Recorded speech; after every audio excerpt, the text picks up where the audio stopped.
Welcome, wayward travelers, to the Scarlet Tavern, where stories are told in candlelight and truth is chased like spirits in a bottle.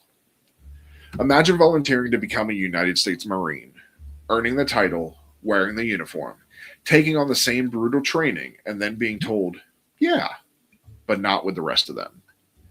That's the story of the Montford Marines, thousands of black men who forced their way into an institution that didn't want them there, trained under segregation, and still came out the other side as Marines. Disciplined, relentless, and impossible to dismiss. In this episode, we're going to follow the story up to the moment they're fully forged, before the battlefield chapters take over. We'll unpack why the Marine Corps resisted black enlistment longer than the other branches, what political and wartime pressure finally cracked the door open, and why the Corps' solution was to create a separate boot camp at Montford Point. Then, we'll step inside that world, what training looked like, what daily life felt like, what kinds of roles they were pushed toward, and how the men at Montford Point built a legacy while living inside a contradiction. This episode includes discussions of racism, segregation, and discriminatory policies, handled respectfully and with focus on the people who lived it. To understand why Montford Point had to exist at all, you must understand how the Marine Corps fought to make sure it wouldn't. This is Scarlet Tavern. Huzzah! Huzzah! Okay, so our sound effects are thanks to our wonderful app at Pocketbard. Thank you to our friends at Pocketbard for allowing us to use this. They do have a tavern setting, just like you're in here. You can go from this exploration music, this background music. We can layer vocals at some point.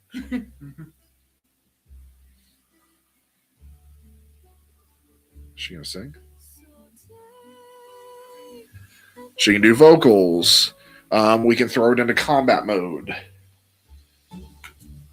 Obviously, this is meant for D&D, which, as most of you know, is our other business, is what sparked all of this anyways, but we use this for D&D, and it's amazing.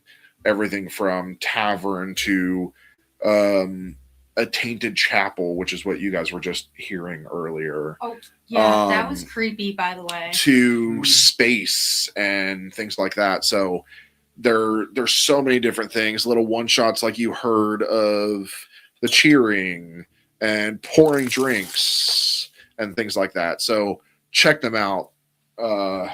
You can download the app. You can do it for free. It gives you access to certain things. But if you pay, I believe it's $9.99 a month, you get full access to over, I believe it's 30 different scenes.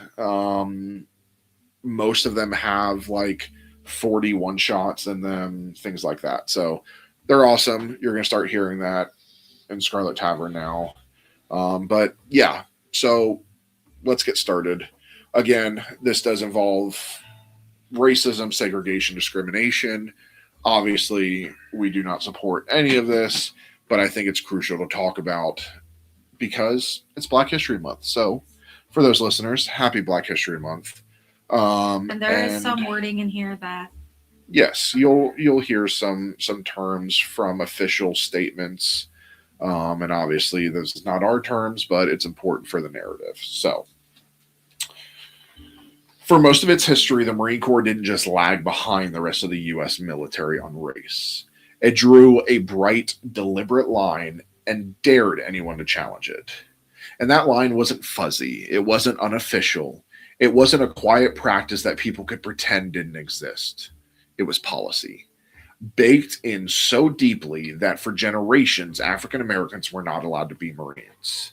The NAACP, which for those that don't know is the National Association for Advancement of Colored People, in their own language on this is blunt. After a small number of Black Americans served in the Marine Corps during the Revolutionary War era, the Corps moved into a long stretch where it followed a discriminatory policy that denied African Americans the opportunity to serve as Marines, a span described as running from 1798 to 1942.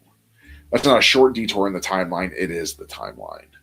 So, when people talk about the Montford Point Marines as the first, it's not just a celebratory label, it's an accusation, because it raises an ugly question. If the country could mobilize millions for war, why did the Marine Corps still insist that Black Americans didn't belong in its ranks?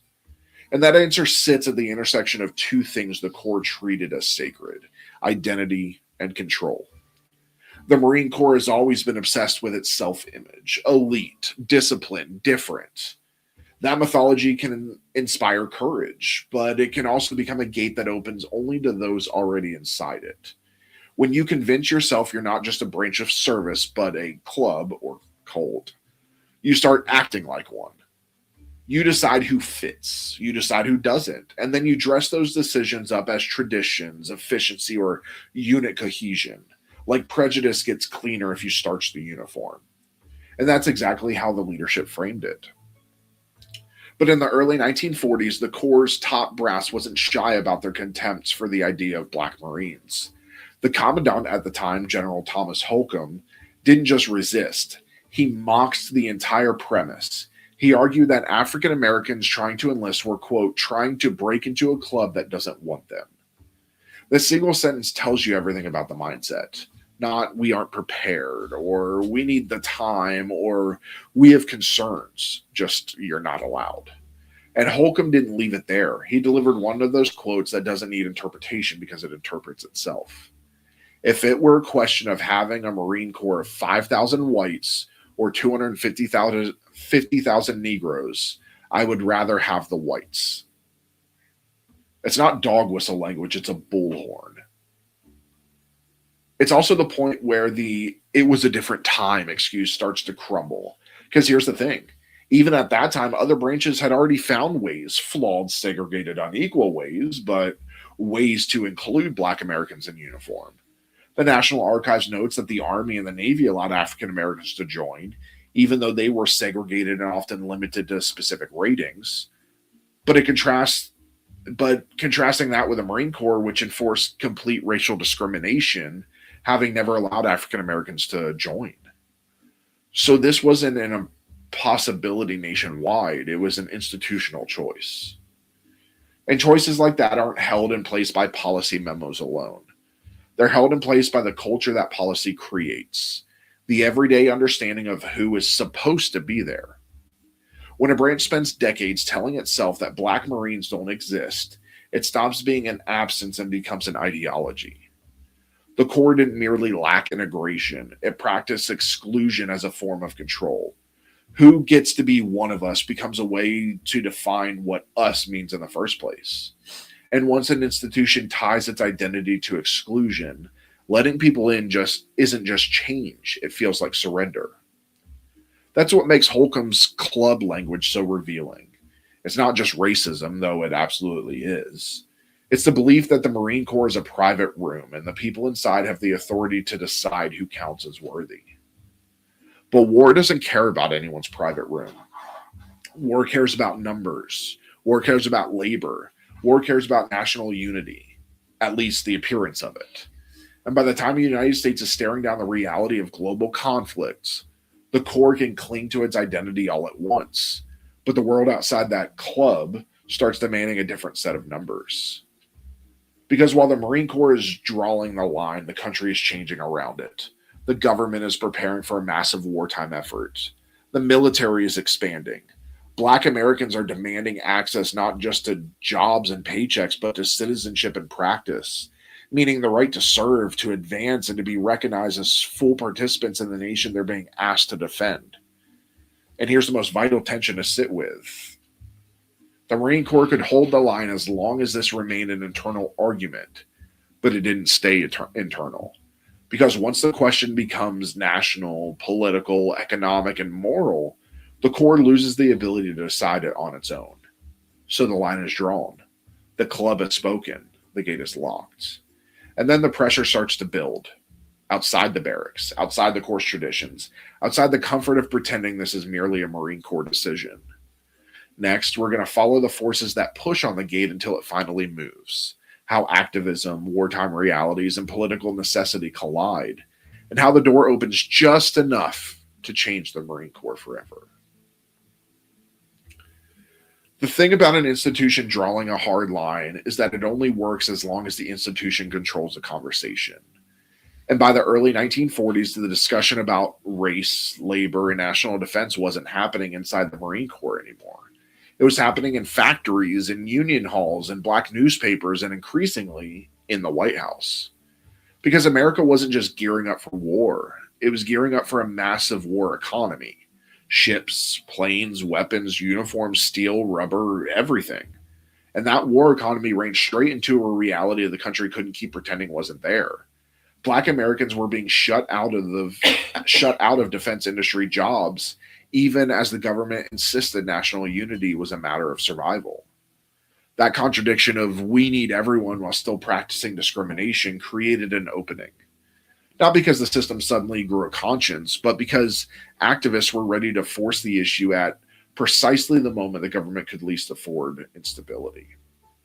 A. Philip Randolph, a prominent labor leader, understood something that feels obvious now, but was radical in real time. If the federal government cared about winning a global war, it could be pressured on the home front, especially where public embarrassment and economic disruption were possible. Randolph and allies pushed toward a march on Washington to protest discrimination in defense industries and the military. And crucially, they weren't talking about a symbolic crowd. They were talking about a number significant enough to turn the nation's capital into a headline you couldn't ignore. That looming march wasn't just activism as performance. It was activism as leverage. A war effort needs production lines running, unions functioning, and the appearance of a country marching in the same direction.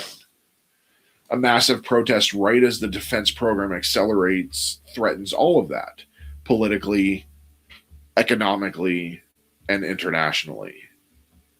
And the Roosevelt administration did what governments often do when pressure becomes unavoidable. It negotiated. The outcome was Executive Order 8802, signed June 25th, 1941. Here's why EO 8802 matters even before we get to the Marines. It wasn't a vague statement of values. It explicitly declared that there would be no discrimination in the employment of workers in defense industries or government based on race, creed, color, or national origin. And it created an enforcement mechanism, the Fair Employment Practices Committee, or the FEPC. Just as importantly, the National Archives milestone summary makes the political trade-off plain. Randolph called off the march in exchange for the order. So if you're listening to this and thinking, okay, this is about jobs, not the military, you're right. And you're not seeing the whole chain reaction yet. EO 8802 didn't instantly desegregate the armed forces. It didn't suddenly make the Marine Corps enlightened. What it did was establish a federal position, written, signed, in public, that discrimination within the defense program was now a liability the government was willing to address under pressure. That's a shift in terrain. Once the federal government is publicly committed to full participation in the defense program, you've created a new kind of political vulnerability. Any part of the defense system that still looks blatantly exclusionary becomes a target. Over the next year, you can watch the gears turning. The war expands. The military expands. The government needs bodies, skills, labor, and legitimacy. And suddenly, the Marine Corps' ability to hold its position without consequences starts to weaken. By June 1st, 1942, the Marine Corps began recruiting African Americans. Multiple sources identify Alfred Masters as the first African American to enlist on that date. That date is one of those moments that looks small on paper, just another recruiting policy change, but it's actually a structural crack in the wall. Because once the Corps begins recruiting, it can't pretend the question is hypothetical anymore. The question becomes logistical and operational. Where do you train them? Who leads them? What roles will they be allowed to fill? And how do you do all of that while still clinging to segregation? You shouldn't.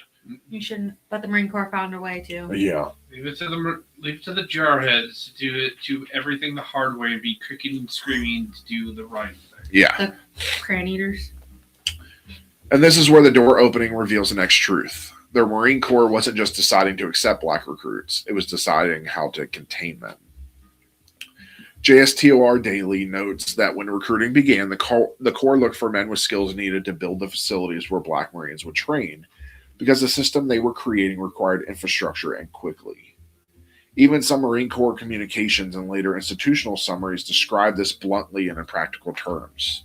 A Marine Corps-based Quantico history piece states that recruiting began on June 1st, 1942, and notes that in early 1942, the Corps established a camp at Montford Point, and that $750,000 was allotted to construct a large temporary barracks and supporting facilities for that segregated camp. It's a lot of money back then. A Camp Lejeune historical PDF is even more direct in showing the era's language and the framing used in recruiting. It describes a Corps beginning to recruit colored male citizens within a specified age range for service in a combat organization. That phrase, combat organization, is crucial because it signals that the Corps is not merely adding black recruits as a symbolic gesture. It was expanding manpower in a wartime environment. But the way it was doing it still reflected control. Narrow categories, careful selection, and a segregated training system built alongside the policy change. So, for those who want to know, $750,000 back in 1942 is worth $14.9 million to $15.7 million in today's dollars. Yeah. I still see, as much as that is like on a personal level, that's a lot. But for a military facility, I even back then. Yeah, but one that's supposed to be temporary. True. This was only supposed to be temporary. Yeah. They were going to do this to prove that they would fail and then tear it all down. Yeah. So it's worth slowing down here because a common misunderstanding is that EO 8802 fixed the problem, that Randolph declared victory, and that everybody went home satisfied. The reality is messier. Randolph's decision to call off the march was a strategic choice based on a concrete concession. But the order itself didn't erase discrimination. It created a tool to challenge it, and those tools only matter if people keep using them. The National Archives description of the FEPC record group shows the committee moving through multiple bureaucratic homes and reorganizations during the war years, which is a very government way of saying enforcement was contested, political, and constantly negotiated. In other words, the door didn't open because the Marine Corps suddenly wanted it open. It opened because the cost of keeping it shut was rising, and the people pushing on it had learned how to make the cost visible. Once June 1st, 1942 hits, the Marine Corps is operating under a new set of constraints. There's national scrutiny, there's wartime necessity, there's a precedent of executive action in the defense sphere. And there's a growing awareness that Black Americans aren't asking for participation. They're demanding it, and they figured out how to force the issue. The unwritten record post from the National Archives draws a straight line from EO 8802's context to the moment Alfred Mast is sworn in nearly a year later, framing that enlistment as a turning point. And once that first enlistment happens, it isn't just one man. The story becomes volume. The Barracks/Quantico Marine Corps article notes that after Masters, more than 900 other African Americans enlisted. JSTOR Daily similarly notes the early quota filling quickly. So now the Marine Corps has a problem it can't solve with rhetoric. It has recruits, real ones, lots of them. And the system must put them somewhere. So by mid-1942, the decision has been made. Black Americans would be allowed to enlist, and recruiting was underway. But the way the door opens tells you what comes next. Because the Marine Corps isn't opening its existing training depot saying, come on in. It's building something separate, fast, controlled, and designed from the ground up to keep segregation intact while still producing Marines. Next, we're going to walk into that place. How it was constructed, why it was positioned the way it was, and how the physical design of the camp reflects the deeper reality, acceptance on paper, separation in practice. Montford Point wasn't just a separate training camp in the abstract. It was separation you could see and separation you could feel before you ever heard a drill instructor's cadence. Because the Marine Corps didn't just decide to segregate Black recruits on paper. It built segregation into the landscape. Montford Point sat adjacent to Camp Lejeune, but accounts from the period make it clear that the conditions were treated as a different world nearby, yet not comparable. And the way you arrives there mattered. One Marine Corps historical exhibit describes coming off Highway 24 and taking a narrow, about a mile long road that runs through a corridor of tall pines before opening into a clearing. The exhibit emphasizes that this approach made an indelible impression on recruits because it didn't feel like rolling up to the front gate of a prestigious institution. It felt like being routed somewhere deliberately out of sight. The physical experience is essential. It's not just scenery, it's a message. You're here, you're needed, and you're still being placed apart. Camp Lejeune being a prestigious institution. Yeah. I'm sure if there's any Marines listening to us, they probably just choked after hearing that. Yeah. Yeah. So, early Montford Point was built like a functional wartime cantonment, quick, practical, and not designed to impress. Preservation documents describe the first facilities as temporary frame construction, later followed by more permanent-looking structures as the camp expanded. And there's a reason that matters for how the place felt. When a facility is built like it could be packed up tomorrow, it tells the people living there something they don't need spelled out. This isn't meant to be your place for long. It implies the institution is still thinking in terms of experiment, exception, or workaround, even as it trains men who are staking their identity on a permanent title, Marine.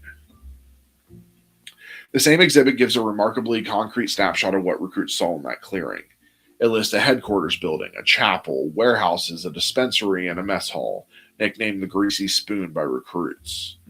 It also describes a theater building with 2 wings that later housed a library, barbershop, and classification room, while the other side served as a recreation slop shoot, essentially a beer hall. Must be fucking nice. Yeah. Seriously. Then it lands on the detail that really sells the visual. 120 green prefabricated huts, each designed to billet 16 men. Again, must be nice. Yeah. Just keep in mind, when we went to basic, it was in a room with, let's see, you've got each person in a bunk bed, and you've got 1, 2, 3, 4, 5, 6, 7, 8, at least 10 bunk beds in a row, and then across from that another 10, and then around the corner is 2 more rows. I think it's like 21 on each side, so roughly about 42 for the whole bay. Yeah, Bay and combined. then you multiply that by 2 because it's a bunk bed. Yeah. So you've got 84 people in 2 rooms, and then if you're lucky, if all the showers are working, you've got 8 showers ish. You got real quick on learning how to just Shit, wash your shower, privates. shave, done. Yep. If you're the I used to pour that shit on top of my head, let it run all down. I was done. That was bathing. So 16 men, I'll take it. Yeah, I got down to like being able to take like a 3-minute full body shower. Yeah. So picture it. A handful of real buildings, administration, medical, food supply, surrounded by rows of identical green huts. Efficient, uniform, contained. A place designed to process bodies into Marines at scale, but still keep them in a clearly defined perimeter of over there. Several descriptions of Montford Point stress that the land itself wasn't gentle. Marine Parents, for example, which is a magazine, describes the area. I think it's also now a website. Describes the area as swampy and harsh, with brackish creeks, poison ivy, heavy insects, and in general, this place is trying to eat you alive vibe. So, North Carolina. Yeah, it is a website too. Yeah, it used to be just a magazine. Even if you strip away from the social reality and look at the physical one, you're left with a camp where discomfort is baked into daily life. Heat, dampness, bugs, mud, and that sense that the easiest way to endure it is to harden into a unit. Listen, I grew up in Florida. That was daily life in Florida. And that's the thing. Montford Point didn't only separate recruits. It also forged them, because surviving a tough place together builds a particular kind of bond. I can picture a Florida recruit going, "What are y'all complaining about? Yeah. I live this every day." because a lot of the recruits would have probably been coming from New York or Chicago, where this stuff doesn't exist. And then you get the Florida, Georgia, Mississippi boys that are going, whatever. We played in this. As the camp's role grew, Montford Point didn't stay just huts and essentials. Planning documents describe a significant build-out by mid-1943, with new buildings constructed of tile block with stucco veneers, including a larger administration building, an infirmary, a hostess house, a brig, a post theater, classroom buildings, and gun sheds. And later, in 1943, a training pool was added. Again, not just a practical facility, but proof that this is no longer a small temporary solution. It's a system with infrastructure. Leave it to a branch of the Navy to put a pool in. I mean, you got to learn how to swim. Yeah. So the camp evolves in a way that's almost narratively perfect. Starts out looking like something thrown together quickly, then grows into something more permanent looking as the war effort demands more from it. Whether or not the institution ever wanted to admit it, it created something lasting. Now we've got the setting, the road in, the clearing, the green huts, the buildings that look temporary until you realize how many lives pass through them. Next, we step inside the routine, what it meant to wake up in that camp, live under segregation, and be shaped into Marines day after day, how training worked, what daily life felt like, and how a place designed to separate people ended up creating a bond that was hard to break. Montford Point wasn't just boot camp, but separate. It was boot camp where every single routine from the first time you lined up to the first time you stepped off base reminded you that you were being measured twice, once against Marine standards and once against the institution's doubts about whether you should even be there. One of the most telling things about Montford Point is that the official posture, at least from the first commander, was that black recruits would receive the same training as white recruits training nearby. Colonel Samuel A. Woods Jr., the first commander at Montford Point, explicitly insisted that the standard would be the standard, and he framed it in terms of basic human dignity. People do their duty when they're being treated like human beings. That line matters because it tells you the Corps already understood the real battle wasn't whether these men could handle boot camp. The battle was over whether the institution would treat them like Marines while training them to be Marines. And in practice, equal training didn't mean equal experience.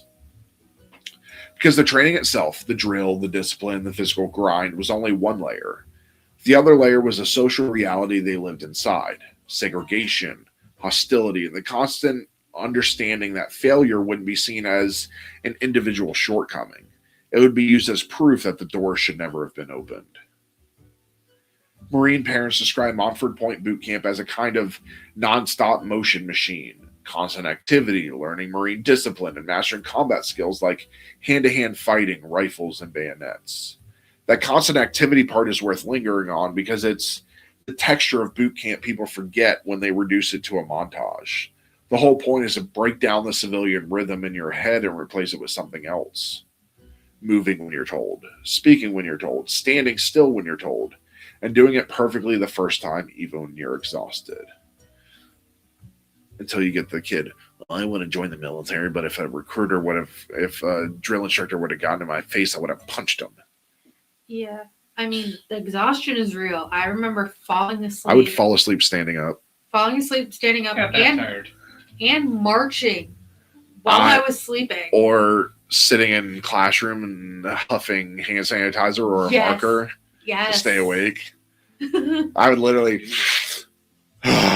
Well, we were always on edge because our female drill instructors would come in the middle of the night to mess with us sometimes. No. It only happened a few times with me. That I can remember. I may or may not have blocked out some parts of basic training. Edwards! Hey! You have Firewatch. Fuck you! We didn't call it Firewatch, but... What did you call it? I forget, but it wasn't Firewatch. I know that much. They changed the language in between our times. Oh, fuck you. We called it Firewatch. Yeah, it was Firewatch. I think it was an ECP, dude. I don't. Oh, yeah, it was that, but we call it Firewatch. The short term was Firewatch. We never called it that. I'm just saying we didn't. He comes from a different time. Yeah. Was in an 08. It's a different. I was still in high school. Same. So in a segregated camp, that same machine is running, but it's running with an added psychological weight. You're not just trying to survive boot camp. You're trying to survive boot camp, and you're trying to survive being watched by a system that expects you to fail. So the pressure isn't only become a Marine, it's become a Marine in a way no one can argue with. Early on, the command structure and drill instructors were white, deliberately chosen for their experience as Marines and veterans, tasked with identifying black recruits who could be developed into leaders and instructors themselves.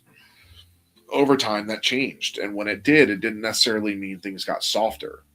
JSTOR Daily includes a memory from a Montford Point trainee who recalled that recruits initially felt relieved when black drill instructors began replacing the ones who had been harsher, assuming they'd be less harsh.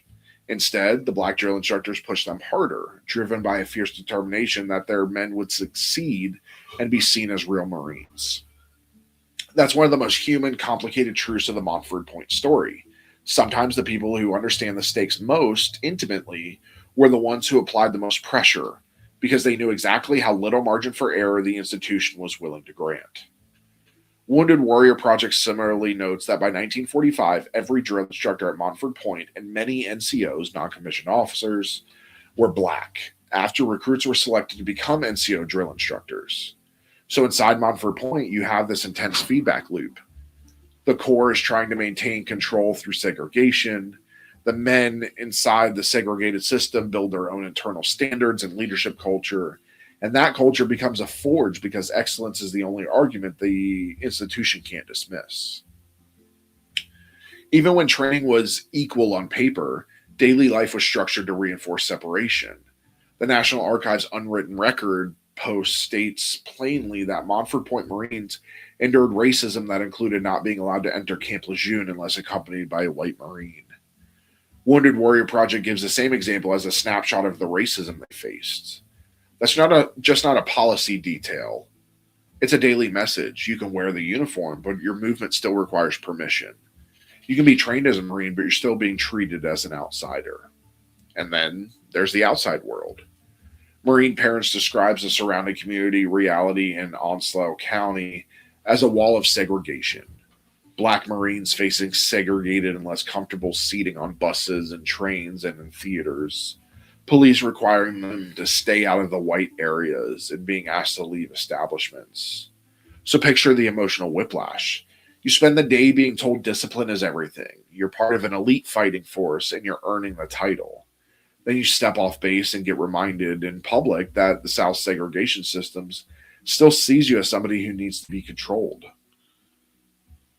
Here's what makes Montford Point more than a story of oppression. The men there built community anyway.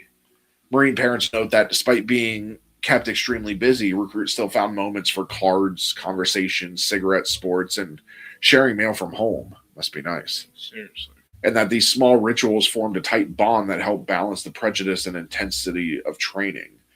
And everybody became really religious in basic. I know a lot of people became Buddhist in basic because they meditated. So you would sleep. That's not fluff, that's survival. Because when you're being tested constantly, physically and socially, those tiny pieces of normalcy are how you stay human long enough to become what you came to be.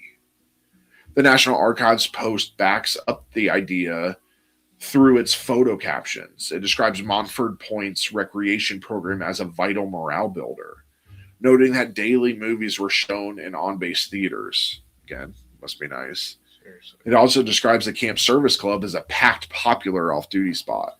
Did you have the saying grilled cheese and Jesus? Yes. Sundays. Sundays were grilled cheese days. Oh. Yeah. Grilled cheese and for Jesus. us, I know you guys probably grilled cheese wasn't invented then. But grilled cheese and Jesus. You on Sundays, it was grilled cheese for lunch. So in the morning, you woke up. Sundays were the only break you got. So Sundays, we got up. You didn't have to do PT. Sunday mornings. Nope. Oh, yeah, I did PT every Sundays, we did it Monday through Saturday. We did it a little bit, but it wasn't anywhere near as harsh. Sundays, you got up, you went to the DFAC, ate your breakfast, came home, got changed into your normal uniform, shit, shower, shave. Yep. Then go to the white ropes, got to leave a little earlier. Mm-hmm. And then you Well, go. white ropes was tech school. We had white ropes in basic too. Oh, really? Yeah, we didn't. When I was there, we had to. It was only for tech school. You could be a rope. And then then you went to whatever service they had. Basically, had a service for almost every denomination, including Buddhism And Wicca. Yeah, so you would go to each one. Obviously, at that time, I was a Christian, so I went to the Christian service, and you had a full church service. You had worship, you had communion, preaching, all of that, and then you left and you went to lunch, and it was grilled cheese, and it was everybody's favorite part. And then you got to Sundays, or when we got to make phone calls. We got to do the phone calls home, and then it's also where everybody kind of caught up on letters and stuff too. Yeah, like we were able to write for parts of the week depending on how good we were. But you were able to get your cell phone. You had an hour to call everybody. No, we didn't. I can't remember. We had an hour. We were not.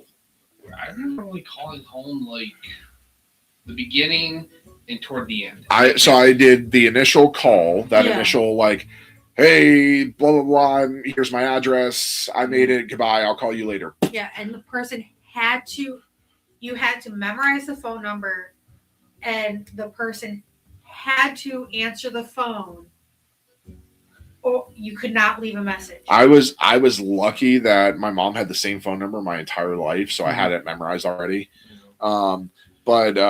But yeah, so I did that, and then the first I think it was the first week or so, you didn't get a call. No. And then once you got you got into the basic stuff, like you got your uniforms, all of that, then you were able to do calls on Sundays. I remember getting calls taken away one week because we were bad.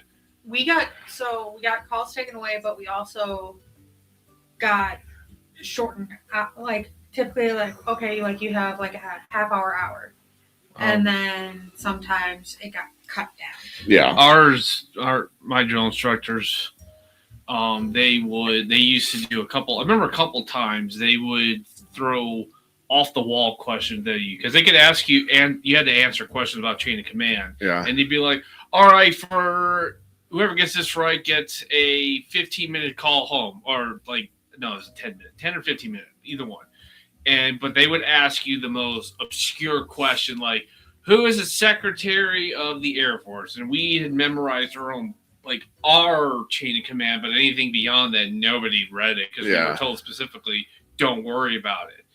And then he would ask us questions, and I think there was one kid got it, and my drill instructor gave him he's like, I'm gonna fucking kill you. Go call home. Okay. Yeah. Our phones were in a locked case, and they were kept in the drill instructors. They had their little office / bedroom that was in there. Yeah. And they would pull them out on Sundays, and they would go, all right, Freeman, blah, blah, blah, and hand them out. You got to sit down, and you had to stay on your bed or in front of your locker. And so Ben would hate it because he can't pace while talking on the phone. Yeah. And I would make my phone calls, be like, hey, I only have 10 minutes to talk. And so you call everybody really quickly and catch them up. So, yeah. So even those small details matter because they show something crucial. Montford Point wasn't only a pipeline, it was a lived-in place where men were being shaped, yes, but also a place where they laughed, blew off steam, tried to carve out a little dignity in a system designed to deny it.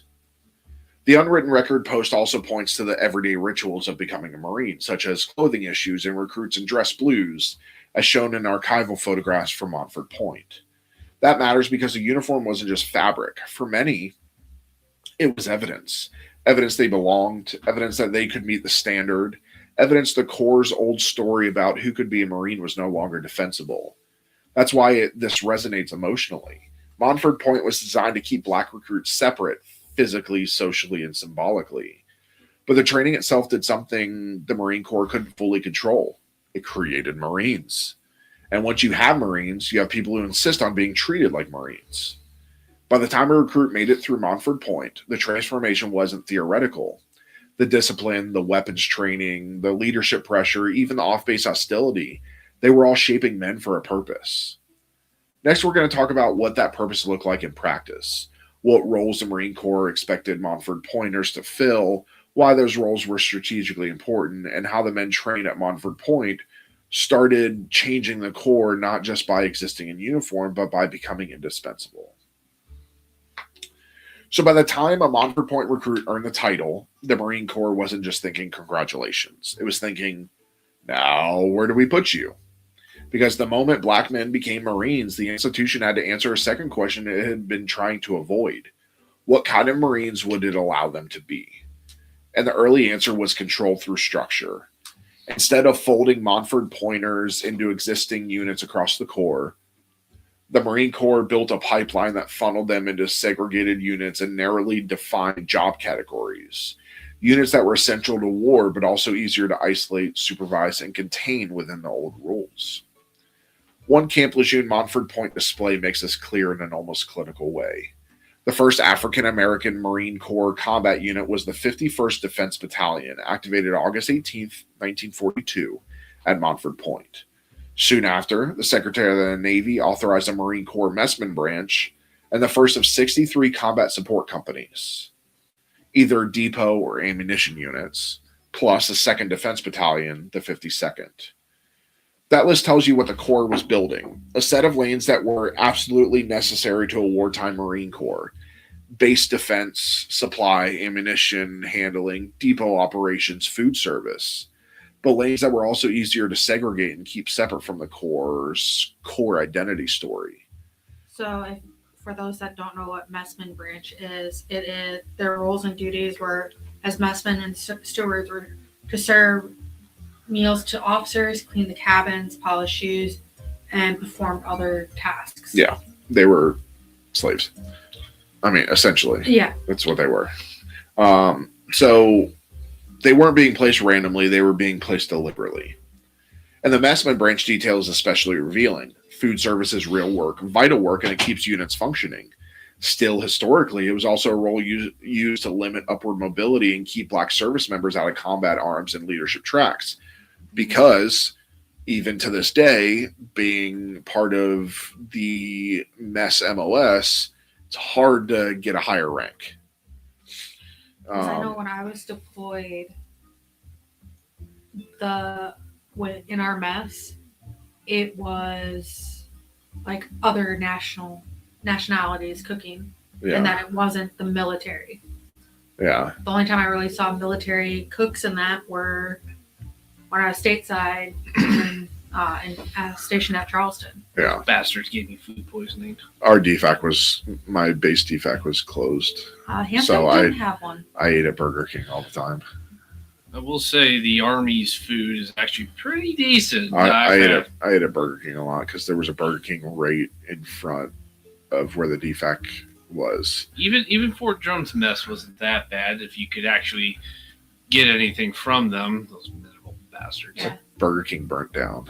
Hanscom, they didn't have a DFAC, and the Burger King there was absolutely disgusting. So Burger King and Subway had contracts with the military, at least the Air Force. So the pipeline wasn't just graduate and go. It involved selection, who got slotted into the units, the Corps deemed combat ready, and who got funneled into support formations. Wounded Warrior Project notes that in late 1942, a group of 600 recruits was selected for the 51st and 52nd Composite Defense Battalions. Again, composite being temporary. That's a significant number, and it's early, meaning the Corps is quickly building segregated units with real organizational weight. Then 1943 becomes a breakthrough year inside that system, not because segregation disappears, but because leadership begins emerging from within the Montford Point population itself. In January 1943, PFC Edgar Huff becomes the first black NCO. February 1943, Gilbert Hashmark Johnson, I feel like he's from the South. Probably. Gilbert Hashmark Johnson becomes Montford Point's first drill sergeant, and he and Huff gained reputations as two of the most authoritarian leaders there. And for those that don't know what PFC is, it's Private First First Class. Ain't that right, Edwards? Don't be talking to me like that. So, because the pipeline didn't merely assign jobs, it produced proof.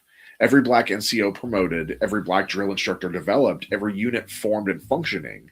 Those weren't internal milestones. They were arguments the institution couldn't shrug off. A Marine Corps museum profile reinforces Johnson's significance in that leadership pipeline. It notes he transferred from the U.S. Navy to the Marine Corps in 1942 and became one of the first black drill instructors in 1943. So when people talk about Montford Point as a training camp, it's easy to miss that it was also a leadership factory, one that the Corps built because it wanted segregation and then later couldn't fully control because the men inside it became too capable to ignore. Here's what the Marine Corps intent and reality started to drift apart. Marine Parents describes how overseas assignments were initially not intended to put Montford Point Marines in combat because they were viewed as unfit to serve, and that they were instead often assigned to duty stations outside combat zones in the Pacific. It notes that the 51st and 52nd Defense Battalions were primarily created to draw guard duty on islands already secured. That's the institutional mindset in plain language. We will use you, but we will try to control where and how you are seen. But even without getting into battlefield detail, the logic collapses under its own weight. Because the roles the Corps was assigning, air and coastal defense, guarding strategic positions, ammunition, and depot work, aren't background roles in global war. They are the infrastructure of combat. Ammunition doesn't deliver itself. Bases don't defend themselves. Supply lines don't run on vibes and patriotism. Even when someone tries to frame your contribution as support, the war treats it as a matter of survival. So the pipeline mattered for two reasons at once. One, it was how the Corps tried to keep segregation intact while still expanding manpower, because it's the Marines. And two, it accidentally set the stage for the Corps to be changed from within, because once you train and organize thousands of Marines into units that are central to operations, those Marines stop being optional. Montford Point wasn't just producing men who could meet the standard. It was producing units and leaders that the Corps needed. So, by the end of this part of the story, Montford Point isn't just a location, and it isn't just a moment in civil rights history. It's a system that took segregation and tried to turn it into a permanent boundary, and instead created Marines who made that boundary harder and harder to defend. So in this final section, we're going to pull back and talk about what Montford Point ultimately means, why the story still matters, what it tells us about institutions that change only under pressure, and how a place built to separate people ended up forging a legacy that couldn't be kept over there. By the end of this episode, the most important thing to understand about Montford Point is that it wasn't an add-on to the Marine Corps history.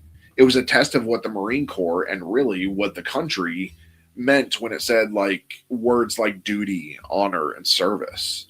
Because Montford Point sits in that uncomfortable space where two truths exist at the same time. The Marine Corps needed these men, but the Marine Corps didn't want these men. And that contradiction shaped everything.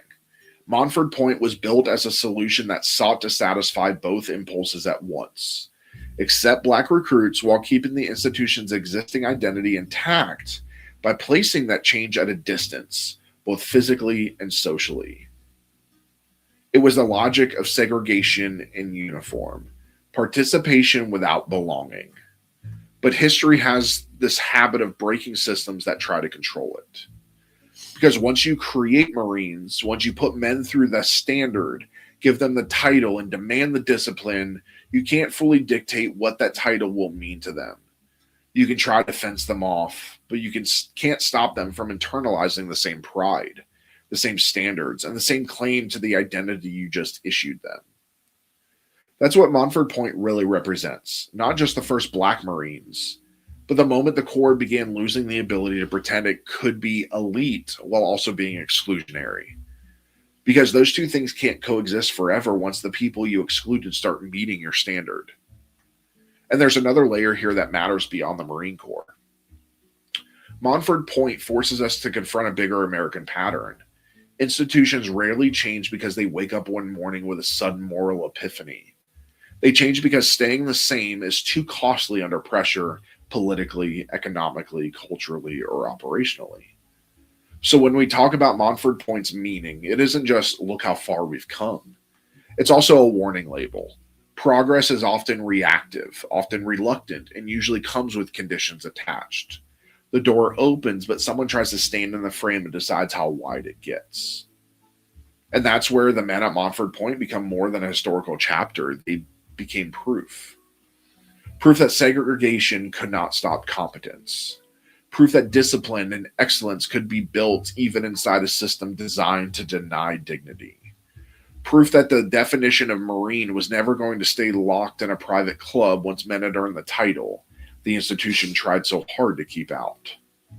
So, if you take one thing out of this episode, let it be this. Montford Point wasn't simply a place where Black Americans became Marines. It was a place where the Marine Corps began slowly, unwillingly, but irreversibly being forced to become something closer to what it claimed to be. Next time, we will follow what happens after the transformation. When Montford Point Marines leave the training grounds and step into the war itself, where the work they were assigned and the sacrifices they made didn't just change policy, they challenged the story the Marine Corps told about who belonged. And we'll also discuss some of the awards that were given to the men. The Montford Marines were highly decorated during the war. Some of the most highly decorated in Marine Corps history. And we'll also talk about the ones that were the first ones to get like the high awards, like the Medal of Honor. Yeah, things like that. The So Navy Cross. Yeah, we'll be discussing all of that. So, and then I just want to let everybody know soon, here in the next week or two, you'll see a video going up on our TikTok and on our YouTube. We had the pleasure of visiting the Auschwitz Museum. It came to visit here in Cincinnati at Cincinnati Museum. So we did go visit that museum, took pictures and video and things like that. We thought it was pretty fitting given what we've been talking about. So we will be putting all that together and throwing that video up, and so everybody can see it and see what it's like and see when the Auschwitz Museum is coming near you, because it does travel around. So it was really cool to see, really intense. But yeah, so thank you for joining us tonight in the Scarlet Tavern, where the candles burn low, the stories burn deep, and the truth is always one drink away. Good night, everybody. Good night. Good night.